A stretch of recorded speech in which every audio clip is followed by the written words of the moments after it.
জুলাই আগস্টের ঘটনা আমাদেরকে সামাজিকভাবে অনেক নিগৃহীত করেছে।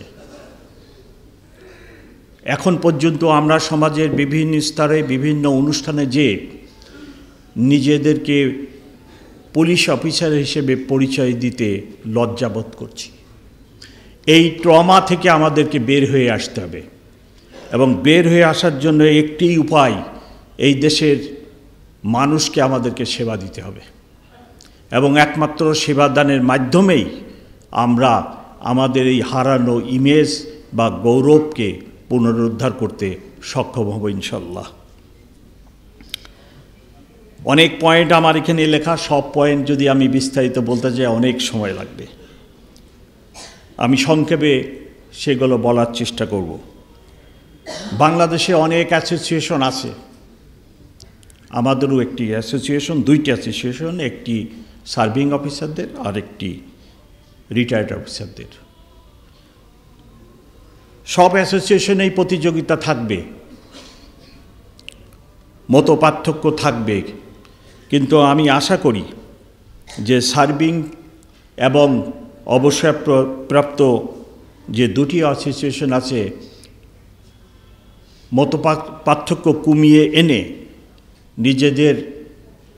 নিজেদেরকে ঐক্যবদ্ধ রেখে যাতে আমরা এগিয়ে যেতে পারি।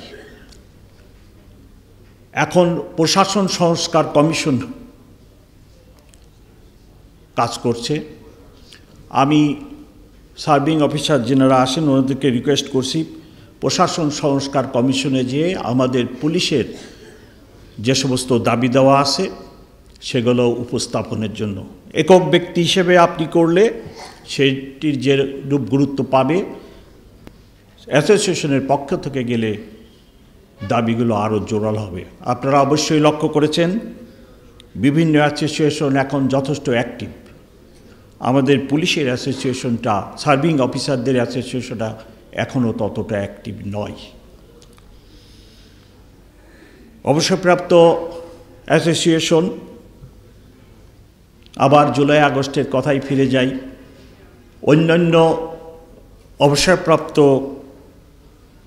অফিসারদের যে অ্যাসোসিয়েশন আছে তাদের যে বলিষ্ঠ ভূমিকা ছিল, এক দুইটা নাম আমি জানি কিন্তু এখানে বলতে চাই না, আমাদের অ্যাসোসিয়েশন সেইরূপ ভূমিকা পালন করতে পারে নাই বলে আমি মনে করি।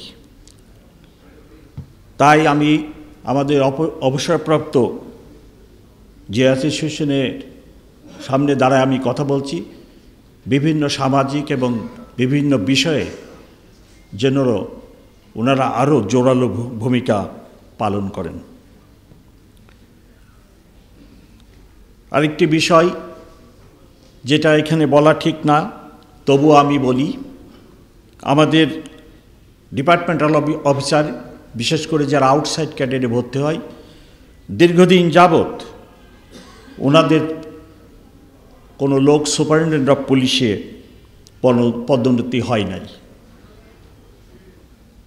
অতি সম্প্রতি ডিপিচি হয়, সেখানে কিছু অফিসার ছিলেন। আমার কাছে একজন অফিসার আসার পরে আমি বিষয়টি সম্মানিত ইন্সপেক্টর জেনারেল এবং আমাদের স্বরাষ্ট্র মন্ত্রণালয়ে যিনি প্রধান উপদেষ্টার বিশেষ সক্রিয় আছেন ওনাদের দৃষ্টিগোচরে আনি এবং আমি তাদেরকে রিকোয়েস্ট করি যে যেহেতু তাদের চাকরি 12 দিন, 9 দিন, 15 দিন অল্প সময় আছে, 3, 4, 5 এজেন্সি থেকে ভেটিং করে যদি তাদের প্রমোশনটা দেওয়া হয় তারা এডিশন হিসেবেই চলে যাবে।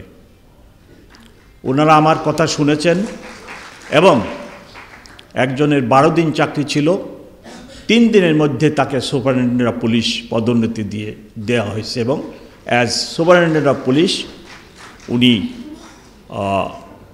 অবসরে গিয়েছেন।